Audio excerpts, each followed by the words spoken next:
Muy buenos días. Ya estamos en el quinto domingo de Cuaresma. Ya nos estamos acercando a la recta final de este tiempo que lo comparamos como un tiempo de oferta, como un tiempo en donde es más fácil acercarnos a Dios a través de un esfuerzo constante, o mejor dicho, de dejarnos alcanzar por Él. Y para eso hay que quitarnos todos los obstáculos. La Cuaresma la hemos comparado como si estuviéramos en un viaje donde queremos llegar a la meta. No a un calendario más, a una fecha en el calendario, no, sino a una experiencia de vida. La Cuaresma la hemos comparado también como una especie de ejercicio, de gimnasio, donde quizás a través de algunas repeticiones vamos a ir experimentando un cambio en nuestro interior. Sería bueno que hiciéramos un alto y revisar cómo hemos ido recorriendo este tiempo de Cuaresma.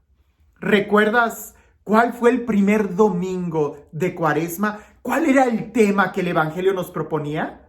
Sí, eran las tentaciones de Jesús y cómo Él salió victorioso. Y en ese Evangelio nosotros reflexionábamos que todos nosotros hemos tenido tentaciones y vamos a seguir teniendo tentaciones porque parece que es algo de nuestra vida humana, pero aprendiendo de Jesús sabemos cómo salir victoriosos en cada tentación. Si la tentación es la posibilidad de elegir, en Jesús elegimos siempre lo mejor. El segundo domingo de Cuaresma reflexionábamos sobre la transfiguración.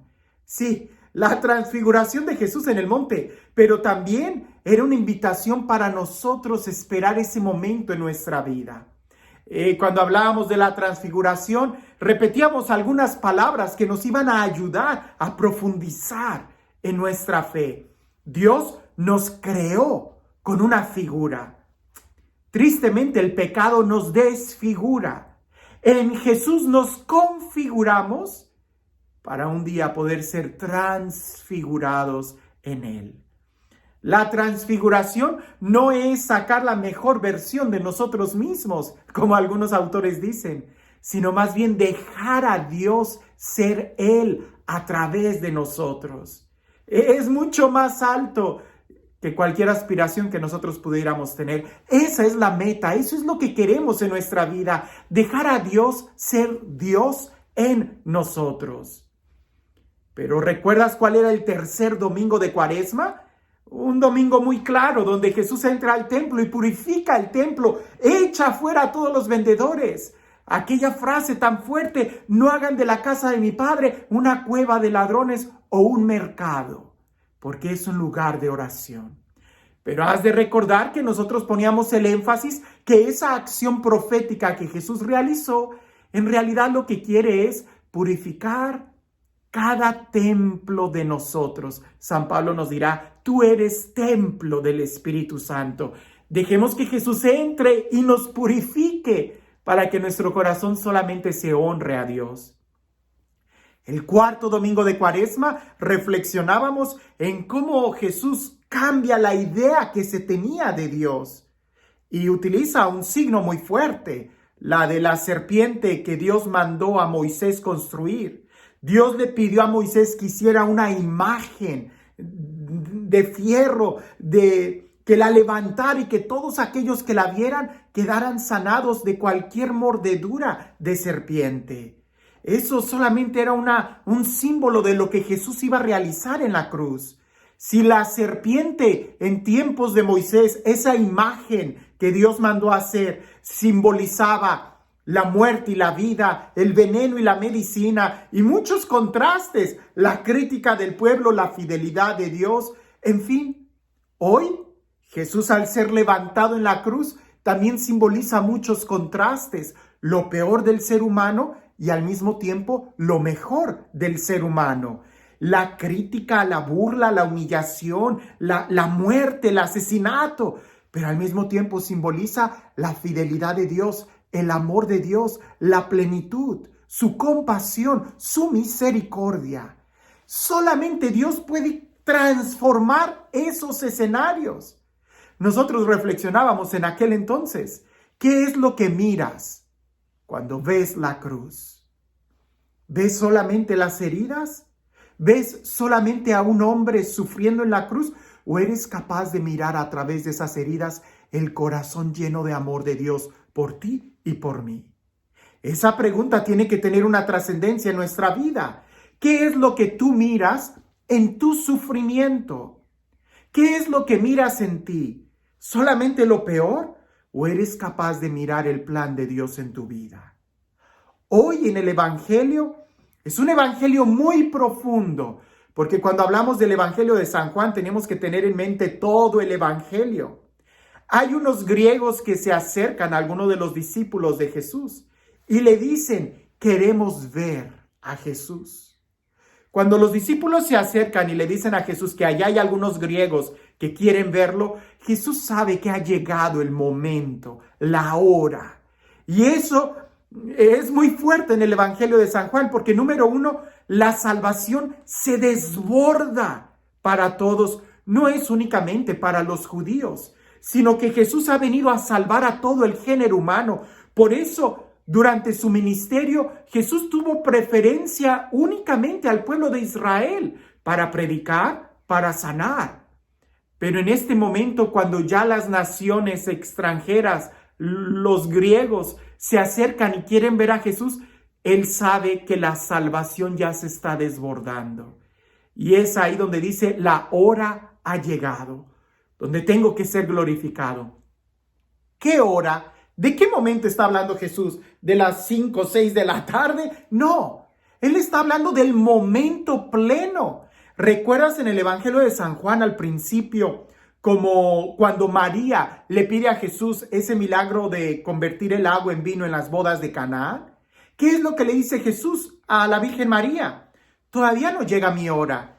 Y en este momento dice, ya ha llegado la hora. Glorifica, Padre, a tu Hijo. Y eso es muy importante, porque para ese momento Jesús vino, para salvar a todo el género humano. Y la forma en cómo lo va a salvar es precisamente muriendo en la cruz. Jesús mismo lo va a decir momento enseguida. Si el grano de trigo no muere, queda solo. Piensa en esto. Un grano de trigo, o para escenificar mejor la imagen, un puñado de granos de trigo, ¿a cuántos puede alimentar? Quizás a 1 o 2 personas si hacemos 3, 4, 5 tortillas.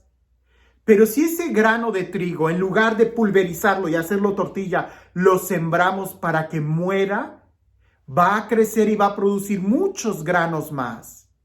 La salvación que Jesús trajo, pudiéramos compararlo él mismo como un grano de trigo, era únicamente en ese momento para los que estaban cerca de él. Pero después, cuando él muere en la cruz, se va a desbordar y va a haber abundantes frutos de conversión absolutamente para todo el género humano.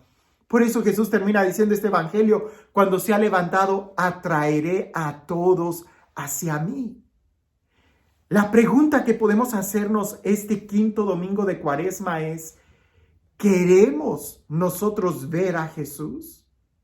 ¿Realmente queremos tener un encuentro con Él?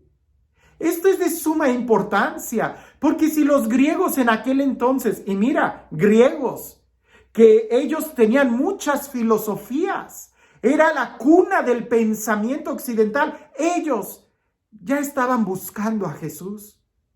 Hoy, nosotros no deberíamos de buscarlo con más ganas, con mayor interés. ¿Eres capaz tú de perseverar en tu deseo y en tu convicción de mirar a Jesús? ¿Qué es exactamente lo que estás buscando en tu vida? Porque podemos fácilmente claudicar en nuestro deseo de ver a Jesús. Podemos claudicar en nuestro compromiso o en nuestra jornada de Cuaresma. Podemos claudicar a nuestros propósitos de orar o de ayudar a los demás. Si claudicamos tan fácil, es porque no queremos ver a Jesús. Si quisiéramos ver a Jesús, nada nos impediría poder perseverar. Y a ejemplo de Jesús, cuando llega a ese momento, lo dice el Evangelio, Él tuvo miedo Dice el Evangelio, ahora que tengo miedo, ¿qué le voy a decir a mi Padre? ¿Que aparte de mí está ahora? De ningún modo. Al contrario, que se haga la voluntad. Se vale tener miedo, se vale estar cansado, se vale tener muchos sentimientos en contra, se vale, Jesús mismo tuvo miedo. Lo que no se vale es claudicar, es renunciar al plan, al proyecto que Dios ha puesto en nuestro corazón. Sí, la Cuaresma es una jornada. Es importante detenernos y mirar atrás y ver qué tantas obras Dios ha hecho por nosotros y también mirar qué tanto nos falta para llegar a nuestra meta. Queremos ver a Jesús.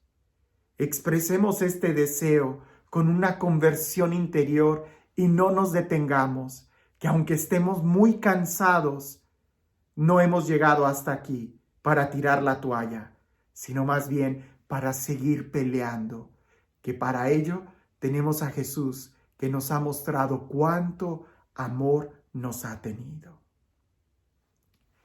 Y este Dios, el Dios del amor, el Dios de la vida, el Dios que hace nuevas todas las cosas, el Dios que lo renueva todo, que lo restaura y que sale a nuestro encuentro, que sea Él quien el día de hoy nos bendiga, en el nombre del Padre, del Hijo y del Espíritu Santo.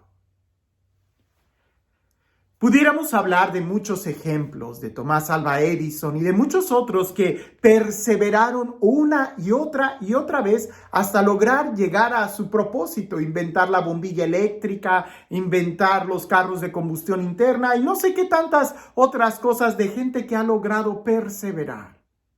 Yo te invito en este momento que trates de mirar en tu vida y que trates de descubrir algo donde gracias a tu perseverancia has logrado conseguir eso. Yo recuerdo que hubo un momento en mi vida en la universidad donde la pasé muy difícil. Estuve casi a punto de subirme al metro de la Ciudad de México y empezar a vender cosas para poder pagar mis estudios y para poder continuar en el plan que Dios había puesto en mi corazón. Fueron momentos quizás de mucha angustia, pero lo logré. Claro, con la ayuda infinita de Dios. Hoy que miro atrás esos momentos y que trato de recordar la angustia que contaba hasta los centavos para poder ahorrar, para pagar la colegiatura, los libros y todos los gastos que implicaba estar en la universidad, me doy cuenta que sí se puede, que solamente hay que tener grandes deseos de querer ver a Jesús. El día de hoy yo no peleo por un título universitario. El día de hoy lo que yo quiero es algo mucho más grande, mirar a Jesús. Y estoy dispuesto a pasar muchas más angustias que solamente una crisis económica. El día de hoy, ¿qué es lo que tú quieres? ¿Y qué es lo que estás dispuesto a hacer por ese sueño? Que tengas un excelente día.